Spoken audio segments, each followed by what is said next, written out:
وہ اپنے بستر پر چٹ لیٹ گئے۔ کیا ہوا شیرو؟ علیم الدین صاحب اٹھ کر ان کے سرہانے آ کھڑے ہوئے۔ میرا وقت آ گیا ہے یار۔ جان کنی کے عالم میں ان کی پلکیں نم ہو گئیں اور انہوں نے اپنے ہاتھ کے پنجے میں ان کا ہاتھ مضبوطی سے تھام لیا۔ آنکھیں بند ہو گئیں اور 2 موتی ٹوٹ کر بالوں میں کھو گئے۔ انہوں نے کلمہ حق پڑھ کر جان جانے آفرین کے سپرد کر دی۔ لب کسی دل فریب احساس کے تحت مسکرا اٹھے اور وہ ہمیشہ کے لیے اس جہان فانی کو خیر آباد کہہ گئے، اور علیم الدین صاحب اپنے دوست شیرو کی موت پر بچوں کی طرح پھوٹ پھوٹ کر رو پڑے۔ دادا جی کہاں ہیں امی؟ میں نے اسکول سے آتے ہی انہیں ڈھونڈنا شروع کر دیا، اور جب وہ مجھے مطلوبہ جگہوں پر نہ ملے تو میں نے امی کے کمرے کا رخ کیا۔ سندس آ گئی تم؟ رزلٹ دکھاؤ اپنا۔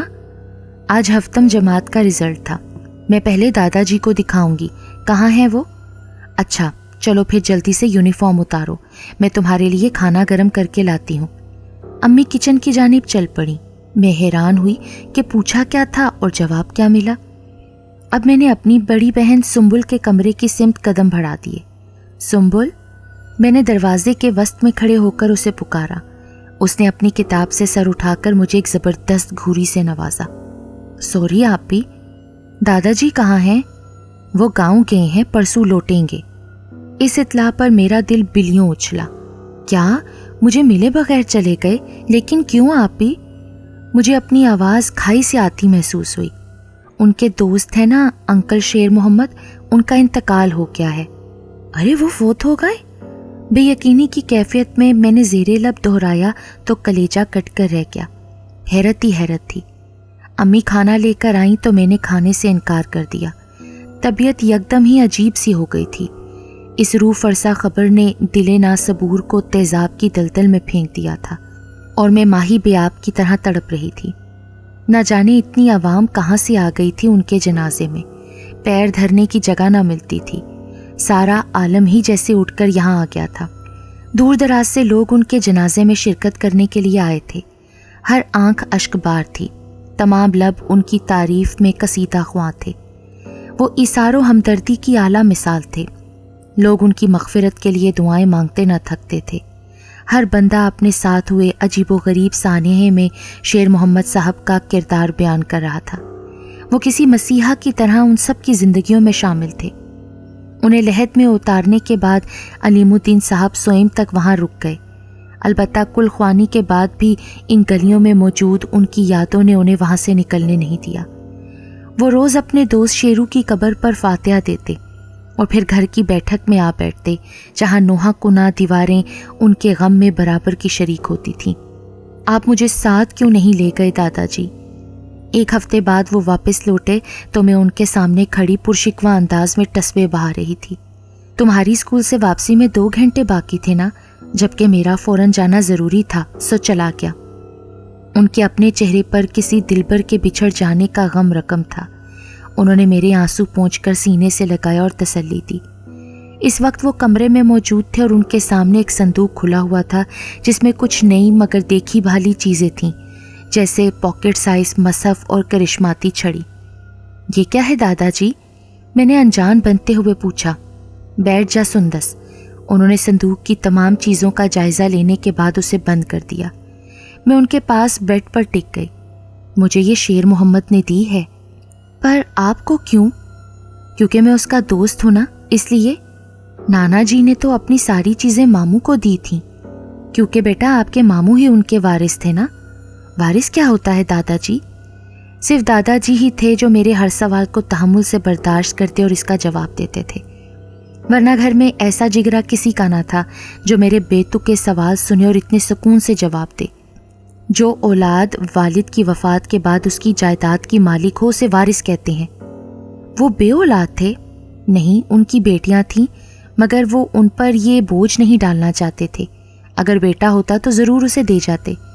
لیکن یہ چیزیں تو اتنی بھاری نہیں ہیں دادا جی، یہ صندوق تو میں بھی اٹھا سکتی ہوں۔ ارے بیٹا، آپ کو یہ باتیں سمجھ نہیں آئیں گی، تو آپ سمجھائیں نا دادا جی۔ دادا بے کسی سے مجھے تکنے لگے، جانتے تھے کہ حقیقت جانے بغیر میں وہاں سے ٹلنے والی نہیں تھی۔ تم جاتی ہوں یا میں اپنے دوست کو بلاؤں؟ ان کا اشارہ کمرے کے مخصوص کونے میں رہنے والے اس کریا و مکرو جن کی طرف تھا جس کی ہیبت ناک شکل براہ راست دیکھنے کا مجھے کوئی شوق نہیں تھا، لہٰذا ان کی یہ دھمکی کارآمد ثابت ہوئی اور میں سرد سے وہاں سے نکل آئی۔ اگلے دن میں پھر ان کے کمرے میں جا پہنچی۔ دادا جی میرا رزلٹ؟ میں نے ہفتم جماعت کا رزلٹ انہیں دکھایا جہاں میری دوئم پوزیشن آئی تھی۔ کل وہ پریشان تھے اور میں بھی ان سے کچھ ناراض تھی، تو رزلٹ نہ انہیں یاد رہا اور نہ مجھے۔ باقی سب گھر والے تو دیکھ چکے تھے۔ 650 میں سے 550 نمبر اچھے ہیں۔ دادا ابو کو میری پوزیشن سے کوئی سروکار نہیں تھا، وہ بس میرے نمبر دیکھتے تھے اور اسی بنیاد پر فیصلہ کرتے تھے کہ رزلٹ کیسا رہا۔ آپ مجھے تحفہ دیں گے نا دادا جی؟ ہاں بالکل، مانگو کیا چاہیے؟ انہوں نے میرے سر پر بوسہ دے کر کہا۔ یہ میں نے الماری کھول کر انہیں وہ چھڑی دکھائی۔ یہ؟ ان کی پیشانی پر بل پڑ کے۔ نہیں بیٹا، یہ کیسے دے سکتا ہوں میں آپ کو؟ جیسے آپ کے دوست نے آپ کو دی دادا ویسے ہی۔ جب آپ بڑی ہو جاؤ گی نا تو میں آپ ہی کو دوں گا، لیکن ابھی نہیں۔ وعدہ؟ پکا وعدہ۔ ابھی کے لیے کچھ اور مانگو۔ اچھا آپ مجھے یہ بتائیں کہ شیر محمد انکل کے کتنے بچے تھے؟ یہ کیسا سوال ہے بھائی؟ تمہیں کیوں جاننا ہے یہ سب کچھ؟ بھائی مجھے پتا ہونا چاہیے نا کہ ان کے اتنے بچوں میں کوئی بھی بہادر نہیں تھا جو ان کی چیزیں سنبھال سکتا۔ 5 بچے تھے ان کے، 4 بیٹیاں اور 1 بیٹا۔ تو پھر وہ اپنے بیٹے کو دے دیتے نا۔ ارے وہ اس دنیا میں ہوتا تب نا۔ دادا کی بھرائی ہوئی آواز پر میں حیران رہ گئی۔ ہمارے گاؤں میں ایک چودھری صاحب رہا کرتے تھے۔ اس تمہید پر میں سیدھی ہو کر بیٹھ گئی کہ یہاں سے کہانی کا آغاز ہو رہا تھا۔ آج وہ پھر کئی دنوں بعد مجھے ایک اور خوفناک اور پراسرار قصہ سنانے جا رہے تھے۔ ان کا نام فاروق تھا۔ وہ بہت نیک اور رحم دل انسان تھے۔ ان کی بیوی بھی بے حد پارسا خاتون تھی۔ قدرت نے انہیں سوائے بیٹے کی ہر نعمت سے نواز رکھا تھا۔ ان کی مربوں کی جائیداد تھی مگر کوئی ولی وارث نہیں تھا۔ بس اللہ کی مرضی تھی کہ شادی کے 15 سال بعد بھی ان کے آنگن میں کوئی پھول نہیں کھلا تھا۔ جب وہ معالجوں اور طبیبوں سے مایوس ہو گئے تو پھر مختلف درباروں پر کئی منتیں مرادیں کی، پھر بھی کچھ فائدہ نہ ہوا۔ اسی اثنا میں مزید 5 سال گزر گئے اور پھر ایک دن اچانک انہیں یہ خوشخبری ملی کہ ان کی وسیع و عریض حویلی میں ایک ننھا مہمان آنے والا ہے، ان کے جائیداد کا وارث پیدا ہونے والا ہے۔ بس پھر چودھری صاحب کی تو خوشی کی انتہا نہ رہی۔ انہوں نے بیٹا پیدا ہونے کی خوشی میں گاؤں والوں کے کچے اور بدحال گھروں میں انعامات کے ڈھیر لگا دیے۔ ہر گھر میں جا کر انہوں نے لوگوں کو چھپی ہوئی خواہشوں سے پردہ اٹھانے کے بعد پورا کیا اور گویا پورے گاؤں میں جشن منایا گیا۔ چودھری صاحب نے اس کا نام اعظم رکھا اور دنیا کی ہر آسائش اپنے اکلوتے لاڈلے بیٹے کے قدموں میں لا کر رکھ دی۔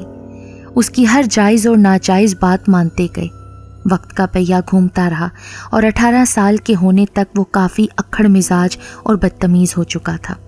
بیجا پیار اور لاڈ نے اسے بگاڑ دیا تھا اور بے تحاشا دولت اور ثروت کا خمار اس کے سر چڑھ کر بولنے لگا۔ روک ٹوک کی کمی کے باعث وہ لوفرانہ زندگی گزارنے لگا۔